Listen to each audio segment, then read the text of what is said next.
Bonnes gens, écoutez la triste ritournelle des amants errants en proie à leur tourment,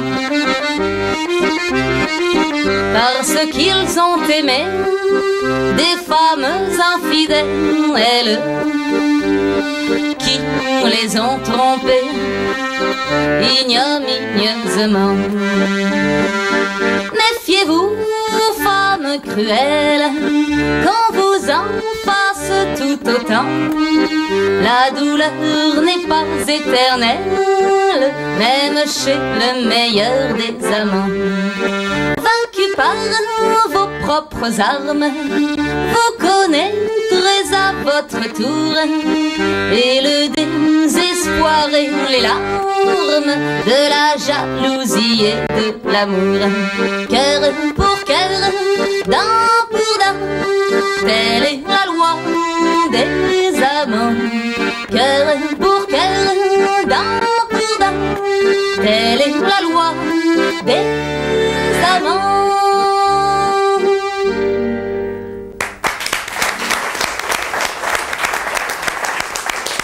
Mesdames, Messieurs, bonjour, bienvenue dans Zigzag Café. On est tout heureux de vous accueillir en musique et vous en comprendrez d'ailleurs le sens tout à l'heure parce que restez avec nous, de très très belles mélodies qu'on va se remettre dans la tête et dans le cœur. Et avec cela, une raison qu'on se réjouit de vous expliquer dans un instant. Bienvenue à Bernard Thomas, tout va bien, en bonne forme? Tout va bien. Pour ce troisième jour, oui, comme on dit? Tout va bien. Alors, je vous propose que nous retrouvions Bernard Thomas à travers un portrait signé Alex Descotes.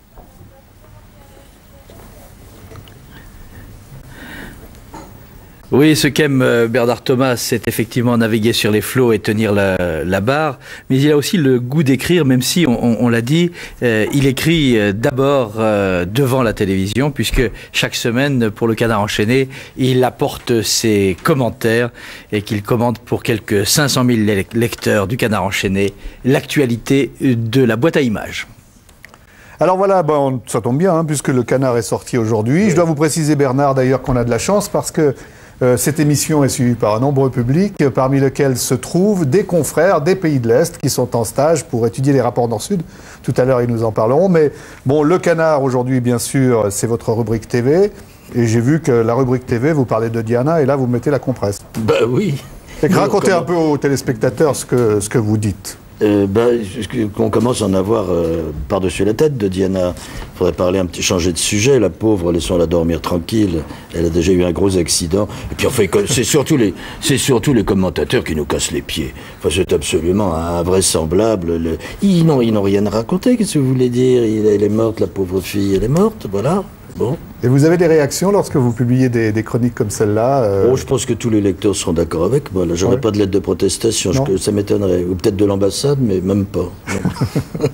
Si vous avez chargé de faire une émission sur Lady Diana, vous l'auriez faite? Oh non, j'aurais certainement pas fait. Ou bien alors une émission humoristique. Mais ça aurait été de mauvais goût en même temps. Non, on va pas jouer avec quelqu'un qui vient de décéder d'une manière. Non. Oh non, il n'y a vraiment rien à dire. Mais vous qui analysez les médias quand même, ce phénomène, hein, il y a un an, où l'on voit l'ensemble des médias se passionner pour cette jeune femme, en parler énormément à l'époque, c'est quand même quelque chose d'étrange. Ben oui, ça, c'est dans la grande lignée de France Dimanche, de tout ça, les princesses. Alors une princesse qui meurt, en plus, c'est magnifique, c'est une aubaine.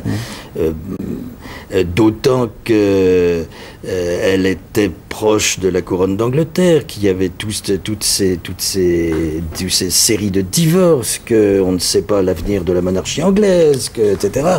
Alors elle s'est posée tout d'un coup en rivale de Caroline de Monaco, c'était youpi, c'était formidable. Et puis bon, bah maintenant on a fait le tour du problème, on s'aperçoit que tout rentre dans l'ordre, qu'il y a 2 enfants qu'il faut élever, bah, c'est un problème un peu plus grave, savoir qui sera roi d'Angleterre plus tard, bon, on verra bien. Vraiment, c'est l'actualité au niveau de la concierge quand même. D'accord, alors 708 99 00 si vous n'êtes pas d'accord avec Bernard, vous pouvez téléphoner, si vous êtes d'accord avec lui, vous pouvez téléphoner aussi. Moi j'aimerais que monsieur prenne le micro, parce qu'il est juste devant vous, le micro vert, voilà. Parce que j'ai dit tout à l'heure qu'il y avait un certain nombre de confrères et de consoeurs de la presse des pays de l'Est qui suivaient cette émission. Vous-même, vous êtes russe. Oui, tout à fait. Est-ce qu'actuellement, il y a en Russie un journal qui pourrait être comparable au Canard enchaîné, qui traite l'actualité avec humour et... Crocodile? Je crois que non. Non, Crocodile, c'est complètement une autre chose. Hein? Ça n'existe plus? Pour moi, ça a fini. Mais normalement, officiellement non, mais pour moi, ça n'existe pas. Non, vous pouvez trouver donc de l'humour ou des caricatures, disons, politiques ou quasi-politiques donc dans la presse de la Russie. Maintenant, c'est pas interdit officiellement, mais donc parfois c'est l'autocensure qui commence à fonctionner donc, parmi beaucoup de journalistes. Mais tant que j'ai compris, donc, le Canard enchaîné, c'est quelque chose complètement différent de tout ce que j'ai vu en Russie. Vous êtes ici, pourquoi, vous autres journalistes de l'Est, là? Quelle est la raison de votre présence à Genève? Oui. On est ici en Suisse dans le cadre des séminaires organisés par le Forum Ost-Ouest, donc le Forum suisse. Tant que je sais, c'est déjà le 4e rencontre des journalistes et des spécialistes des médias suisses et russes. Mais maintenant, c'est pas la délégation russe, c'est notre délégation présentée par 3 groupes. Ce sont les journalistes ukrainiens, bélorussiens et russes. Voilà pourquoi on est ici. Ouais. Alors, quand vous lisez la presse, hein, que ce soit le Canard enchaîné qu'on vous passera tout à l'heure, ou bien qui vient de paraître, l'ensemble de... L'astuce de première page est très difficile à comprendre. Elle est de mauvais goût. Quand vous lisez la presse, qui évidemment se préoccupe énormément de ce qui se passe dans votre pays, comment lisez-vous ces articles? Comment les appréciez-vous? Qu'est-ce que vous en pensez de la façon qu'on a aujourd'hui de parler de la Russie, si vous lisez les journaux suisses ou français? Des journaux suisses ou français? Oui, c'est une question très intéressante et il y a une journée seulement qu'on a discuté ça avec nos collègues venant de Suisse. On a vu même un film que notre collègue suisse a filmé pendant son séjour dans les pays de CEI, en Ukraine et à Kazakhstan. Maintenant, mais tant que je dis pendant la discussion d'hier, c'est bien difficile de répondre, c'est bien compliqué de répondre à votre question. Il faut d'abord changer la tête d'un journaliste suisse ou d'un journaliste russe pour donc pas de le tomber de l'autre côté, donc analyser les situations, quelque chose comme ça. À mon avis, il y a plein de... je connais assez bien donc la presse, pas suisse, malheureusement, mais la presse française, oui. Et je sais de temps en temps au moins feuilleter les journaux. Il y a des analyses très intéressantes, surtout à propos de la guerre de Tchétchénie, de crise économique en Russie. Mais maintenant, la situation en Russie est telle que donc les journalistes russes, les journalistes français, les journalistes américains, donc la plupart d'entre eux, donc ils s'intéressent aux analyses, aux pronostics de ce qui se va passer si Yeltsin va démissionner, donc des trucs comme ça. Avec une certaine inquiétude pour vous? Inquiétude, oui, bien sûr. Bien sûr. Donc, pour moi, je ne vais pas essayer maintenant d'analyser donc la situation, si Yeltsin va démissionner ou non. Ça va prendre beaucoup de temps. Ça sera ma fantaisie plutôt que l'analyse politique, disons. À mon avis, oui, c'est inquiétant. Bien sûr, c'est inquiétant, car si Yeltsin démissionne, dans ce fait, je ne veux pas beaucoup de tragédie pour la Russie, mais quand je commence à réfléchir qui sera le suivant, donc à mon avis, c'est ça qui est inquiétant pour moi, surtout dans la situation quand nous avons maintenant le président, disons, presque démissionnant et le Parlement presque communiste. Merci beaucoup, merci de participer à cette émission. J'espère qu'à la fois elle va vous intéresser parce qu'on va entrer dans un autre univers de Bernard Thomas et qu'en même temps elle vous distraira un tout petit peu des soucis que vous venez d'évoquer maintenant. Je pense que Alex, la bonne façon, parce qu'aujourd'hui, bon, il a profité des 2 premiers jours, Bernard Thomas, pour dire « je ne parle pas de moi, je parlerai d'Alexandre Jacob, extraordinaire parcours d'un anarchiste vraiment remarquable et étonnant ». Et puis aujourd'hui, on a dit non, c'est fini maintenant, hein. Il s'agit de parler de Bernard Thomas, et là, c'est un peu plus difficile. Il faut une approche lente, Zouzou nous aidera tout à l'heure et nous dira pourquoi, et une approche qui commence par, on a des journalistes qui sont là, ou quoi, comment, où Bah, je crois tout simplement par la maison de Bernard et des siens, c'est-à-dire tout au bout de la Bretagne, tout au bout de la France, quasiment tout au bout du monde.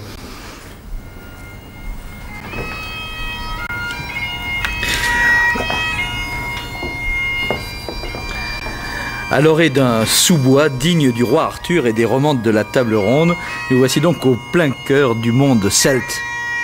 Petite et grande Bretagne réunie, Écosse, Irlande, Pays de Galles. Les Bretons jouent de la cornemuse qu'ils nomment le biniou brass, mais l'homme qui avance ici est écossais et se prénomme Marcus.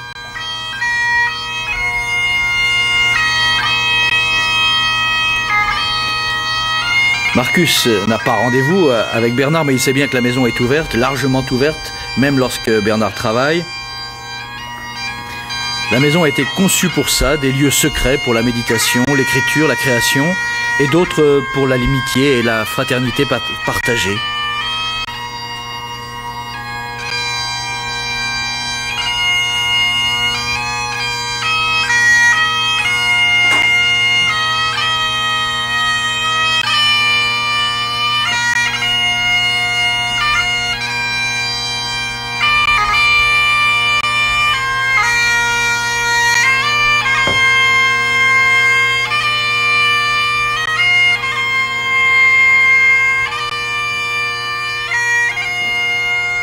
Vous voyez bien qu'il ne pleut pas toujours en Bretagne.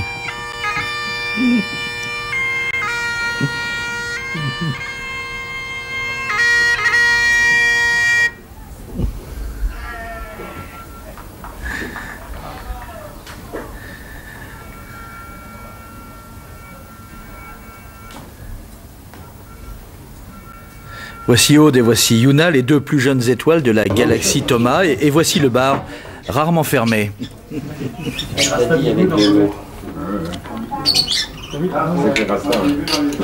Marcus, quand vous êtes en Bretagne, vous êtes en pays étranger ou en pays connu? Non, pays connu, pays très connu. Parce que c'est, je pense, les gens qui sont les plus gentils de la France, sinon du monde.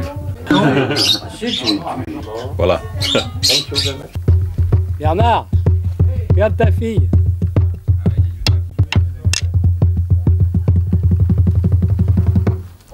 Alors Bernard, dites-nous, il est tout en admiration dans sa fille là, vous avez vu? Évidemment. Ouais, vous nous dites simplement où l'on est géographiquement, c'est tout, on parlera de la maison après. On est au bout de la terre, à la pointe du Raz pratiquement. C'est-à-dire, imaginez que la Bretagne ressemble à un visage humain. Brest serait là dans les yeux, ici vous auriez la baie de Douarnenez et nous on serait au bout du menton, là exactement ici pour ainsi dire, mais c'est très pointu, c'est un manteau très pointu contrairement au mien, c'est un truc qui s'enfonce dans l'eau, dans la mer. Devant nous, quand on s'endort le soir et qu'il fait beau, ce qui arrive quand même de temps en temps, on voit les phares de l'île de Sein qui battent devant nous, et on a le Raz de Sein à portée de main, à portée de bateau surtout, et qui est un des endroits les plus dangereux du monde, qui est l'équivalent du Cap Horn vers le haut. Voilà, alors Alex, on va continuer notre enquête, on va entrer dans cette maison, et dans cette maison, il faut dire que cette maison, elle résonne beaucoup de rires d'enfants, d'adultes et de musique. Oui, on peut le dire très clairement, hein, même si c'est la maison d'un écrivain, c'est aussi et surtout la maison de la musique et la maison de la chanson.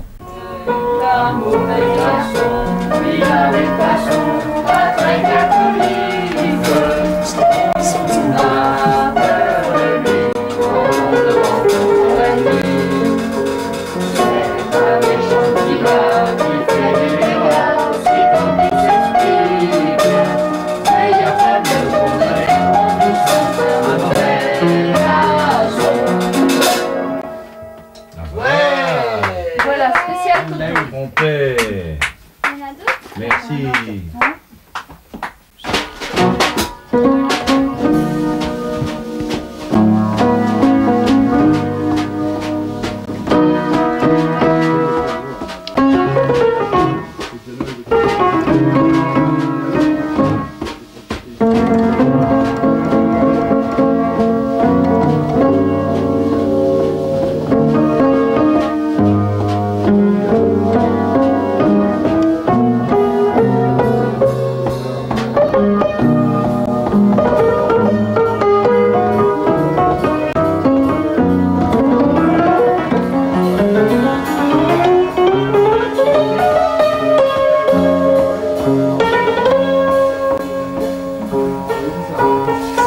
il faut quand même expliquer, parce que vous avez entendu Zouzou tout à l'heure, vous avez déjà entendu un air qui vous était naturellement familier, vous en avez entendu d'autres, vous allez en entendre, parce que cette maison a un lien très fort avec qui?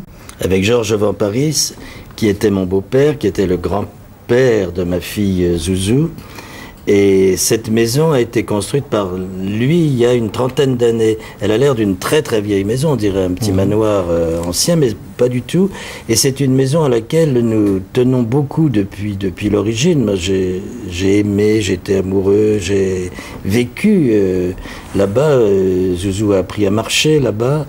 Et c'est une maison qui a cette particularité d'être fabriquée avec des notes de musique. C'est le fruit de la composition musicale de Georges Van Paris qui a fabriqué cette maison. En particulier, le film Les Misérables. Il a été pour beaucoup, ce qui est assez drôle. La version dans laquelle il y avait Jean Gabin, il y avait Bourvil, il y avait toute une pléiade d'acteurs, et pour la première fois de sa vie, ça lui a rapporté de quoi se fabriquer une maison. C'est-à-dire qu'en fait, il faut bien dire que le terrain, c'était rien du tout, c'était de la lande déserte, il a acheté ça à francs le mètre carré, puis il a tout fabriqué. Alors, je crois que pour les téléspectateurs Suisse Romand, pour ce TV5, naturellement pour beaucoup, Georges Van Paris, ça dit quelque chose, pour d'autres peut-être pas.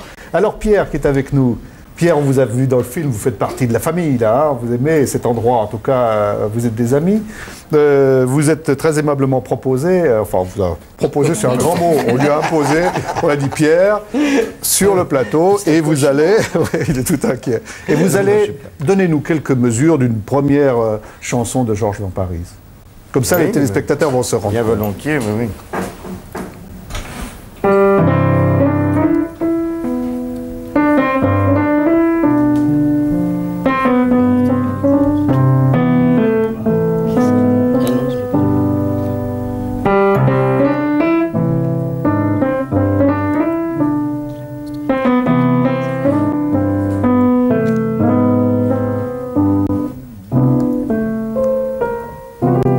C'est évidemment Un jour tu verras. Vous nous rappelez où se situe dans l'œuvre de Van Paris cette chanson-là Un jour tu verras, je ne sais plus dans quoi c'était. C'était dans French Cancan. C'est un film dans French Cancan. Secret d'alcôve. Dans Secret d'alcôve. Tu vois, tu en sais plus que moi. Secret d'alcôve. Georges Van Paris, quand on prononce son nom, les gens ne savent plus très bien, mais il a écrit 200 films. 200 films, il a pratiquement jamais écrit de chansons en tant que telles. C'était les partitions musicales des films qui sont... Allez, deuxième exemple. Oui. Merci Pierre. J'en prie. On l'a déjà entendu tout à l'heure, mais...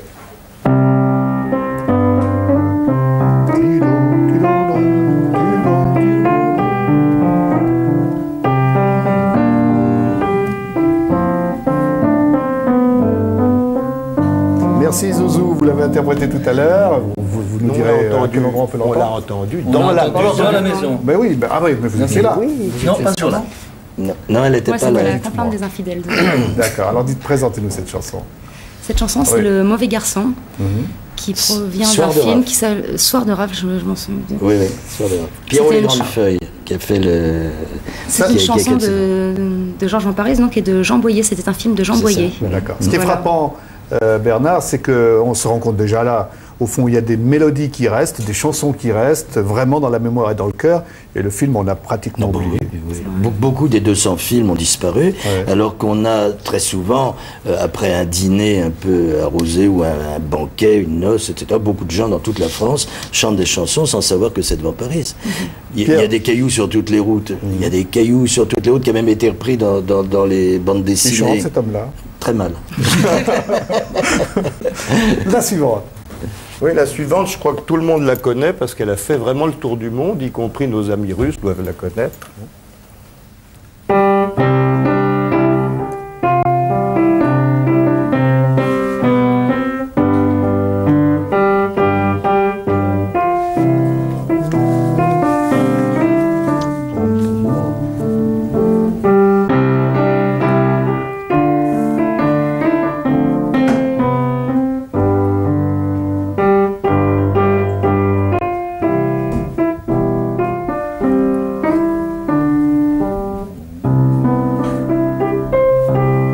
merci. C'est Si tous les gars du monde, bien sûr. C'est des paroles de Paul Faure. Paroles de Paul Faure, genre un peu noble, là. C'était vraiment, si tout le monde se donnait la main, on sauverait. C'était l'histoire d'un chalutier en perdition, et puis alors il y avait toute une équipe d'amateurs qui, par radio, réussissaient à le sauver. C'était du bon kayak. Voilà. Dernier exemple. Le dernier que vous avez entendu sur le piano de Georges Van Paris, qui malheureusement tient plus l'accord. Ce qui excuse. On s'en est un petit peu rendu compte. Non, mais ça excuse les fautes du pianiste. Mais je suis navré, on ne peut pas à cause de... C'est magnifique parce que, en fait, Van Paris a écrit, avec un talent musical extraordinaire, des centaines de chansons qui sont sur la gamme. Ouais. Donc, toutes simples pour les pauvres pianistes que nous sommes. On vous écoute.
Merci Pierre. Merci. Pierre Siby au piano, ça nous a permis de nous replonger dans cet univers musical extraordinaire qui vous unit. Et retour à la maison, Alex. Allez, on va continuer l'enquête. Quelques instants tout de même, parce qu'on vient de parler du piano de Georges Van Paris, on a vu qu'on jouait dessus, mais on va y retrouver Bernard, parce qu'en réalité, pour trouver la maison au bout de la lande, quelque part là-bas, il ne faut pas demander la maison de Bernard Thomas, il faut demander la maison Van Paris.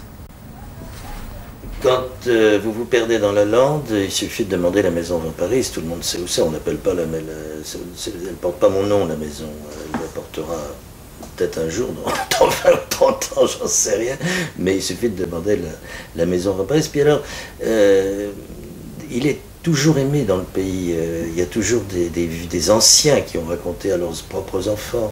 Il composait ici, oui, beaucoup. À ce piano. À ce piano-ci, c'est que la maison a été construite autour du piano. En fait, le piano a été gruté ici, déposé avant que le plafond soit construit, et on ne peut pas le sortir de la pièce. Et qu'est-ce qui reste aujourd'hui dans cette maison de Georges Van Paris? Oh ben, tout, je dirais tout. Le piano d'abord, la musique. On chante du Van Paris énormément, comme ça se passait autrefois de son temps.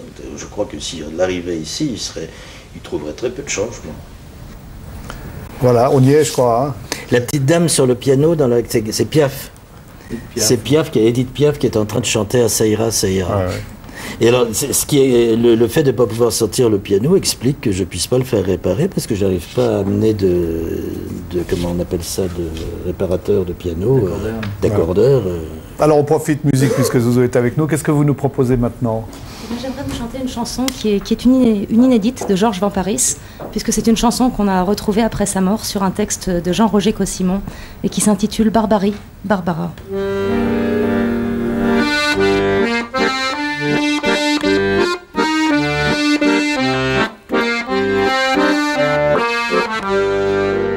La rue Montorgueil à la goutte d'or, avec Barbara, son épouse chérie. Mon arrière-grand-père, qui était jeune alors, allait jouer de l'orgue Barbarie. Mais par tous les temps, à tous les coins de rue, lui beau ténébreux, elle fragile et blonde, chantait le printemps et chantait l'amour. chanter pour tout le monde et chanter pour eux.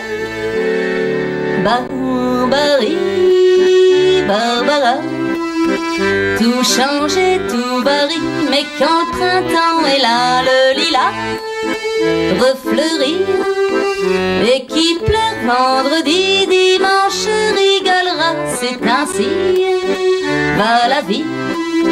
Barbarie, Barbara. Mais vers 1900, mon aïeul est mort, alors qu'il jouait la valse nouvelle. Il a dit tout bas, il faut pas s'endormir sur la manivelle. La pauvre Barbara est morte de chagrin, l'orgue fut vendu à Saint-Ouen peut-être. Et moi, dans mon cœur, je garde ce refrain qui vient de mes ancêtres et qui dit comme ça: Barbarie, Barbara, tout change et tout varie, mais quand le printemps est là, le lilas refleurit. Et qui pleure vendredi, dimanche rigolera, c'est ainsi va la vie. Barbarie, Barbara.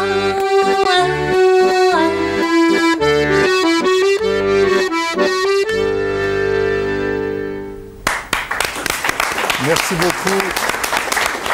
Jouzou, vous allez poser votre accordéon et vous allez vous joindre à nous. J'ai l'impression que si Georges Vamparis était là, il serait bouleversé. Sa mère aussi, moi je le suis déjà, mais alors le grand-père, il ne pourrait plus voir ça.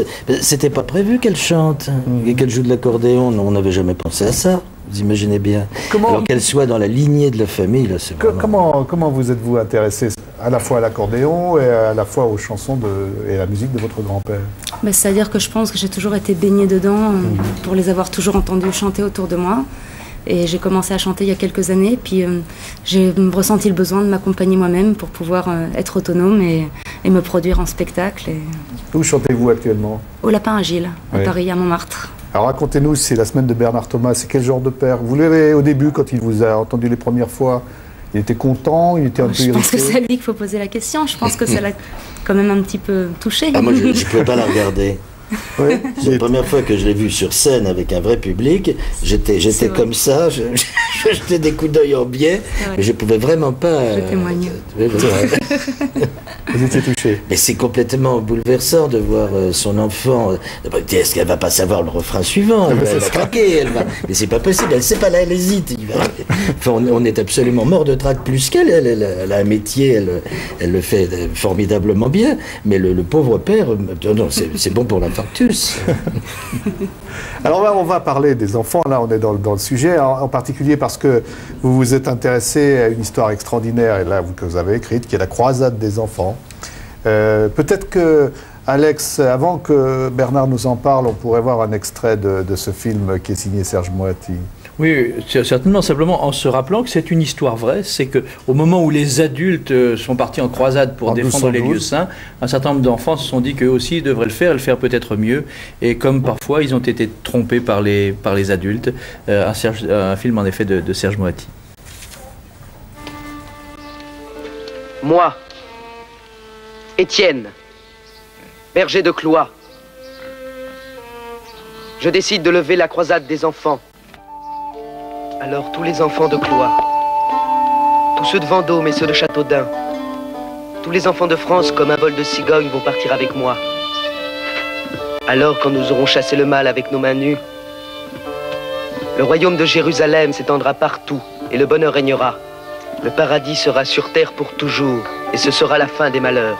Croix de bois, croix de laine, croix de fer, nous allons délivrer Jérusalem. Pour délivrer Jérusalem. Le roi de France leur a donné l'ordre de rentrer chez eux. Tu as bien entendu.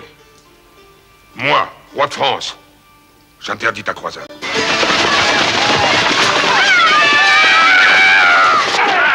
Nous sommes du même bord, compagnon. Pourquoi fuis-tu? Je ne connais qu'un bord. Arrête, Boniface.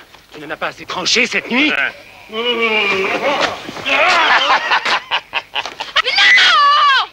Je vous laisse laisserai les restes, s'il y en a, les gars.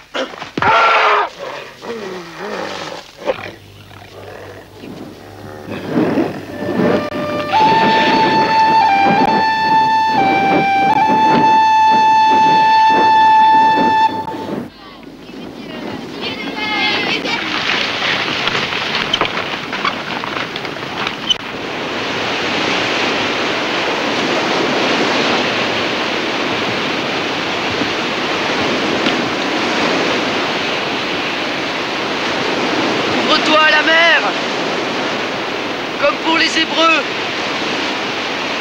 Ouvre-toi. Ouvre-toi, la mer, comme pour les Hébreux.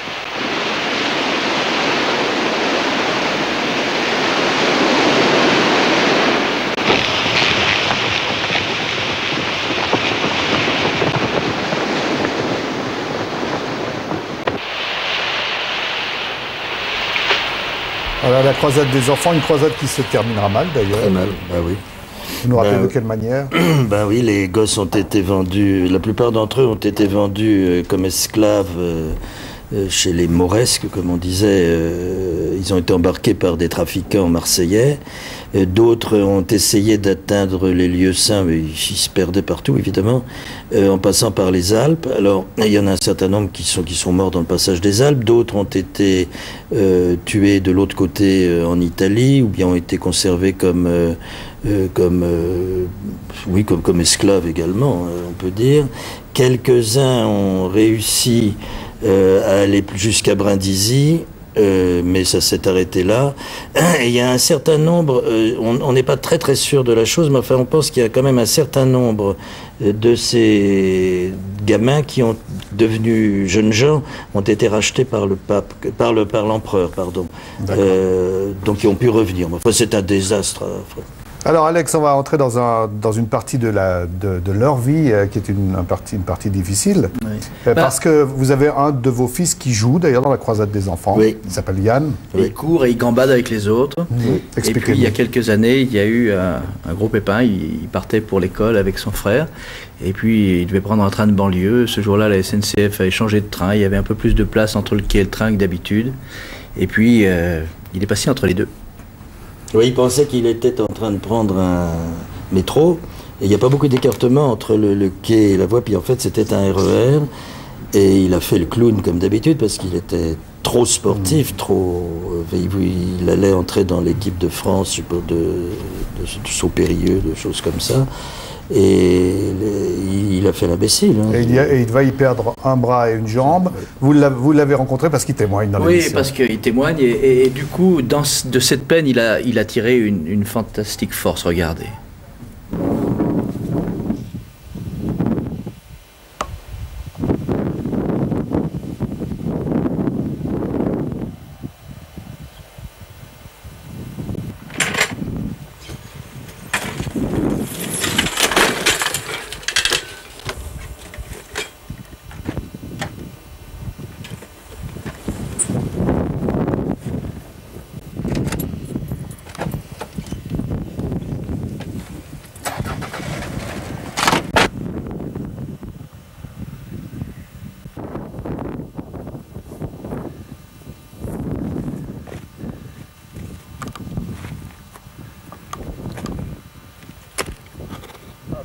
La partie matérielle, toute la partie où j'étais un peu enfoui dans le corps, s'est évaporé pour laisser place à une envergure du cœur. J'ai trouvé une force là-dedans qui a fait qu'aujourd'hui j'ai l'énergie de vivre tout le temps, tous les jours, sans problème.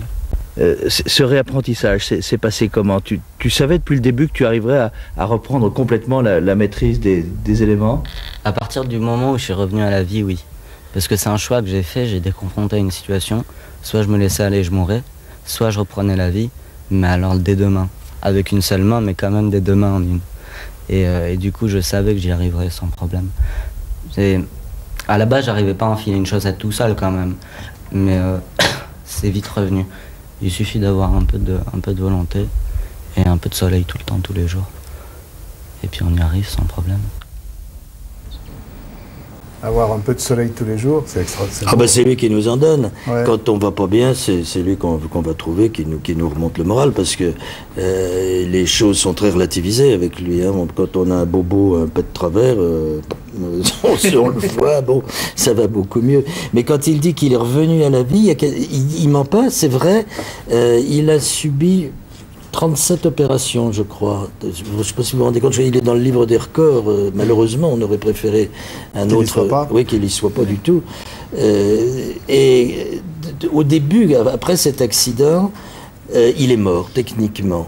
Et lui a le souvenir, mais vraiment précis et profond, d'avoir rencontré quelqu'un qui était sa mort. Et il lui a dit bah, je viens te voir. Elle était très belle, sa mort. C'était une jeune femme, un peu une sirène, nous raconte-t-il. Et puis elle lui a dit mais écoute, ça peut attendre quand même. Il y a ton papa qui est là, il y a tout le monde qui. Ah bon? Il a dit mais tu es là, tu bouges pas. Bah, elle a dit non, je suis là, je t'attends. Alors il est revenu vers nous. Voilà le récit qu'il nous fait, mais qui médicalement correspond à quelque chose, c'est que techniquement en effet il n'était plus là, il était parti ailleurs, alors il est revenu vers nous. Donc c'est de la décision de sa part, c'est du choix délibéré, et il considère que dès lors, il faut que tout aille bien. Et vous étiez là et vous avez joué un rôle, et il en a parlé à Alex. Hein. Oui, c'est important, ça a complètement modifié aussi ses rapports avec vous, et de cela aussi il parle. On n'a plus un rapport père-fils, on l'a jamais vraiment eu, mais ça s'est totalement dépouillé pour laisser une relation véritable, une relation d'humain à humain, sur un pied d'égalité totale. Et il m'a donné beaucoup d'amour, et ça m'a permis de découvrir sous un sens, sous un jour où je le connaissais pas. On a l'impression que ton père est plus malheureux de ce qui t'est arrivé que toi-même. Il a été beaucoup plus touché que moi par l'accident, parce qu'en fait, la douleur, elle peut vêtir plusieurs formes. Il y a de la douleur physique, que moi j'ai vécue, que tu affrontes, tu meurs ou tu l'affrontes. Et je l'ai affronté, et tu te poses pas de questions. Et puis tu as l'autre douleur, la douleur de l'esprit, celle qui travaille par derrière, celle qui donne libre cours à l'imagination. Et quand un écrivain se met à divaguer dans son imagination, quand tu as des possibilités vis-à-vis de l'accident de son propre fils, forcément, à mon avis, ça fait des désastres dans le cœur. C'est pour ça qu'aujourd'hui, bon, je lui montre tout cet amour, je lui en donne tout le temps, parce qu'il a une blessure qui est pas gérée, qui est moins gérée que la mienne à la limite. C'est paradoxal, mais... Quel beau témoignage, ouais, hein, toujours. Super. C'est vrai qu'il a une force de vie, une volonté de vivre et une énergie vraiment superbe. Il est très beau, votre fils. Il est très beau, mais qu'est-ce qui me fiche la trouille aussi, parce que vous croyez peut-être qu'il a arrêté, qu'il est sage et tranquille, pas du tout. Il a passé son brevet de plongée sous-marine, et il plonge dans le Rat-de-Seine à moins 40 mètres. Il va voir caresser les crabes et les langoustes, et moi je ne vis pas. Enfin, la première fois que je l'ai vu disparaître sous l'eau, c'est effrayant. On peut me dire qu'il est un des premiers à faire de la plongée sous-marine. Dans ces endroits-là. Dans ces endroits-là, handicapé comme il est. Alors, troisième témoignage. Hein. Oui, parce qu'en fait, c'est ce que vous dites à propos de cette plongée au bout de la Bretagne montre bien une chose, c'est que même s'il n'est pas toujours en Bretagne, ce pays, comme vous, il l'aime, puisque en fait, la Bretagne, plus on s'en éloigne et plus on l'aime. Je suis amoureux de cette terre. Je sais pas, les rochers, le granit qu'il y a là, la mer qu'il y a derrière, cette espèce d'immensité brutale, cette espèce de truc qui nous prend et qui nous retourne d'un coup, et on est vraiment des tout petits grains de sable face à ça. Et ça me remet à ma place, ça me redonne l'humilité, bêtement. Et par ailleurs, il y a, je sais pas, il y a mes ancêtres qui sont dans cette terre, il y a toute une espèce de partie qui est inhérente à moi, mais qui est inhérente à cette terre. Je lui appartiens. Je pense que la terre n'appartient pas aux hommes, c'est les hommes qui appartiennent à leur terre. Et c'est pour ça qu'à chaque fois que je reviens ici, dans cette maison, dans cet endroit, tout au bout, eh ben, je retrouve cette espèce de force, cette espèce de magie où il y a cette terre à laquelle j'appartiens, à laquelle ont appartenu des générations et des générations avant moi. Et ouais, ces générations, c'était des marins, et ils sont tous morts en mer. Pour cette raison précise, leur terre, à leurs yeux et aux yeux de leurs descendants, c'est-à-dire moi, était d'une importance absolument capitale, puisqu'ils en étaient loin tout le temps. Et moi, aujourd'hui, j'ai envie de voyager. Je voyage, bon, à petite échelle pour l'instant, à plus grande dans quelques mois, dans quelques semaines. Mais dans le voyage, ça permet d'avoir une identité magique, une identité où on pourra jamais me déraciner, on pourra jamais me dire non mais non t'es pas ça, t'es un numéro, t'appartiens à un système. Non, ça peut pas marcher quand t'appartiens à une terre comme ça. C'est, je sais pas comment l'expliquer. C'est le parfum, la sensualité, tout ça, mêlés qui font que c'est plus important que le reste quand même. Voilà. Il est comme le premier d'une race nouvelle, comme un héros qui part à l'aventure. Alors évidemment, pour les parents, c'est effrayant. Hein. On n'a pas de modèle devant nous.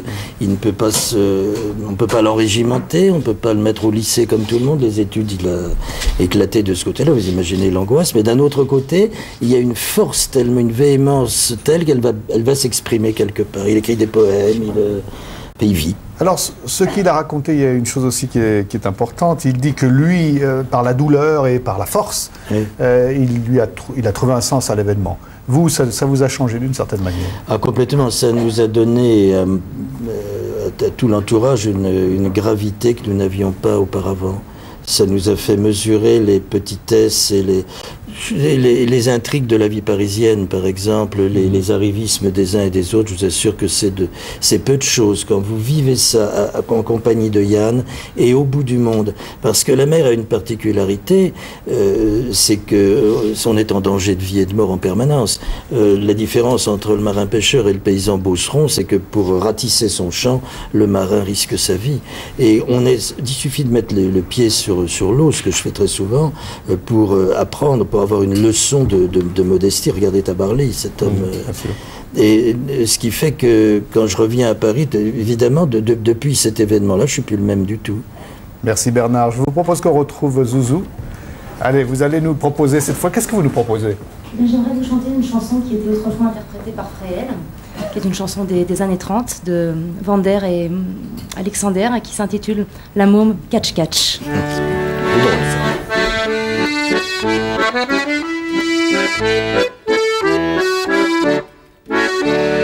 On a fait toute une affaire, des lutteurs, des catcheurs, des boxeurs, des tombeurs. Pour moi ça c'est la petite bière. Tous ces mecs à biceps ne m'ont jamais fait peur. Leur soi-disant combat c'est du chiquet. Ils passent leur temps à se caresser. S'il y en a dans la salle aujourd'hui qui viennent ici, il sera servi. C'est moi la môme catch catch. Voyez mes gros biscottes costauds, avec ça j'ai l'air vache. J'ai une paire de pectoraux taureaux, j'ai une poigne de fer, un cœur en acier, la gueule en or et les deux pieds nickelés. Je fais les pieds au mur comme un échalas, le grand écart et je crache à 15 pas. Je bois du gros qui t'arrache, c'est moi la môme catch catch. Un jour dans une bagarre, avec deux affranchis dans le quartier de l'Arsenal, j'ai cogné sans crier gare. Le premier en est mort, l'autre est à l'hôpital. Les flics sont arrivés naturellement, bien après coup, c'est plus prudent. Ton nom me dit le commissaire au quart. Je lui dis, et toi, je veux pas le savoir. C'est moi la môme catch catch. Voyez mes gros biscottes costauds, avec ça j'ai l'air vache. J'ai une paire de pectoraux taureaux, j'ai une poigne de fer, un cœur en acier, la gueule en or et les deux pieds tatoués. Je fais les pieds au mur comme un échalas, le grand écart et je crache à 15 pas. Je bois du gros qui t'arrache, c'est moi la môme catch catch.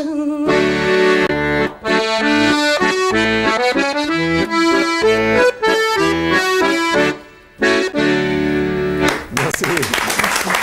On n'imagine pas Fréhel en train de chanter ça. Dites-moi, Bernard, vous avez combien d'enfants? 4. Vous avez 4. Ils ont tous le même tempérament. On a vu tout à l'heure l'un qui a un tempérament extraordinaire. On voit votre fille qui a un tempérament extraordinaire. Les deux autres, c'est pareil? Alors, les 4, c'est pareil. Entre les deux, il y en a un qui est matheux. Il a découvert les maths il y a 5-6 ans. Et il a foncé dedans. Alors, tout ce qui l'intéresse, c'est de trouver des univers prodigieux dans lesquels on ne comprend rien. Ni sa mère, ni moi, ni les frères, ni les sœurs. Personne ne comprend rien. Il est absolument ravi. Alors, il nous parle. On dirait Gaston Lagaffe au pays des étoiles. Et cette maison, cette Bretagne, cette maison qu'on a découverte aujourd'hui, vous y réfugiez encore? Vous y allez de temps en temps? Bien sûr, oui, je vais voir mon père de temps en temps, la famille, mes frères, et c'est vraiment la maison de la Réunion, la maison où tout le monde vient pour jouer, Puis on vous a senti très ému tout à l'heure quand on parlait de Yann. Bien sûr, oui. Bien sûr, c'est sûr que c'est quelque chose qui nous a tous... Et vous conversez avec lui, ça a changé un peu le rapport aussi?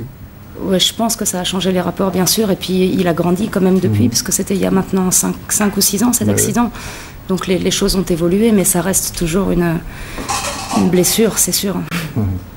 Mais positive quand même, puisqu'il nous donne une leçon, je pense, quotidienne de vie et de... Mais les liens entre les frères et sœurs, qui sont en fait demi-frères et demi-sœurs, sont très forts. Ils se parlent, ça se passe en dehors de moi. Moi, je suis enfermé dans mon antre, dans mon bureau, j'écris toute la journée, sauf quand je suis en mer, ce qui fait que je les croise au moment des repas, chacun a ses activités, et autour de moi, ça s'agite, il y a des univers. Alors, j'essaie de me mettre au courant, parce que naturellement, ils vont très vite, ces salopards. Mais ça doit être rassurant aussi de sentir toute cette vie autour. Exactement. Et plus ils s'agitent, plus ils font des choses, plus je suis content. Quand j'entends qu'il y a de la chanson quelque part, qu'il y a des projets de balades qui vont partir en mer ou quoi, je suis absolument ravi. Et je continue à scribouiller. C'est un sport d'ascète. Hein. C'est un travail d'ermite d'être écrivain. Mais je crois qu'on puise la vie dans l'entourage. Si j'avais pas leur vie, si j'avais pas cette vie-là, je serais très sec. Est-ce que vous puisez aussi un peu votre vie dans les écrits de votre père ou sa façon d'être? Je pense que oui, bien sûr. Je pense qu'il m'a beaucoup imprégné de sa personnalité, de ce qu'il est, de sa passion pour les mots, que je retrouve dans les chansons. Comment voyez-vous votre avenir? Vous allez continuer dans cette voie et peut-être enregistrer un CD ou... Pour le moment, c'est pas prévu, mais je commence à me mettre à la composition et à essayer de faire mes propres chansons en restant dans l'état d'esprit de ces chansons réalistes, de ces chansons crues. Alors Georges Van Parijs va être encore davantage content de savoir que sa petite fille commence à composer. Oui. Extraordinaire. Alex, vous donnez envie aux téléspectateurs d'être toujours aussi nombreux avec nous demain. Ben oui, c'est-à-dire qu'on va rester autour de cette maison, mais au lieu de regarder ce qui se passe à l'intérieur, on va voir ce qui se passe à l'extérieur. On est à la fois au centre et au bout de la Bretagne, entre la mer et la terre, et en compagnie de Bernard, nous partirons à l'aventure. Merci. Et puis Bernard, une petite question, parce qu'on a commencé par le Canard enchaîné, votre rubrique. Cette semaine, vous êtes avec nous. Est-ce à dire qu'il n'y aura pas de rubrique la semaine prochaine? Ah, mais bien sûr que si. Alex va m'enregistrer le soir des choses. Regardez les pauvres. Voilà le brouillon de l'article d'aujourd'hui. C'est pas le brouillon, c'est ça qu'il envoie au Canard. Et il faut qu'une secrétaire ensuite arrive à transcrire. Bonjour Messi. Je suis sûr que nos amis russes, eux, travaillent sur informatique. Voilà la chose. Mais en ce moment, pendant l'été, je suis en semi-vacances puisque je n'ai pas de rubrique de théâtre. C'est ça. Alors que pendant 11 mois par an, j'ai en plus de la télé le théâtre. Et peut-être je dirais que le théâtre passe avant la télé. Je suis un fan de théâtre. Quand vous êtes contraint, puisqu'on parlait de télévision, là, vous êtes contraint de regarder la télévision si souvent, est-ce qu'il n'y a pas un moment où vous en avez assez? Vous dites, si, je trouve que surtout cet été, on a vécu de rudes moments et vraiment les chaînes nationales françaises exagèrent dans la décrépitude, dans la recherche du succès à tout prix. Les émissions de divertissement et de jeux, par exemple, sont totalement dégradante aussi bien la première que la deuxième chaîne. C'est vraiment, on regarde ça. Alors de temps en temps, on regarde Arte en se disant on va se sauver comme ça. Mais alors là, on tombe dans un autre excès. C'est souvent gnangnan, casse-pied. C'est très curieux. Alors moi, avant de m'occuper de télé, je regardais les films uniquement. Je reconnais. Je m'attendais vraiment à autre chose. On est déçu alors que c'est l'endroit où le monde entier devrait arriver, devrait se précipiter. On va avoir le spectacle du monde et on n'est pas récompensé. Il y a quelque chose qui manque. Et je crois que c'est la raison pour laquelle le théâtre marche de mieux en mieux. Parce que les gens comme nous, ont besoin de voir des vrais hommes et des vraies femmes sur une vraie scène en 3 dimensions, et que cette fiction, cette espèce de massage, de brouillassage de l'esprit s'arrête. Merci Bernard, on se réjouit de vous retrouver. Ce n'est pas le cas ici. C'était pas indispensable. Merci en tout cas. Non, ce que l'on veut vous dire, c'est que demain on se retrouve, donc nous serons en partie breton et goût de la musique, bien sûr, Alex. Hein. Beaucoup de musique. La musique bretonne demain. La musique bretonne. Voilà, merci à nos confrères des Pays de l'Est qui ont participé à ce programme. Merci à vous, bon succès pour vous dans la suite de votre carrière. Merci.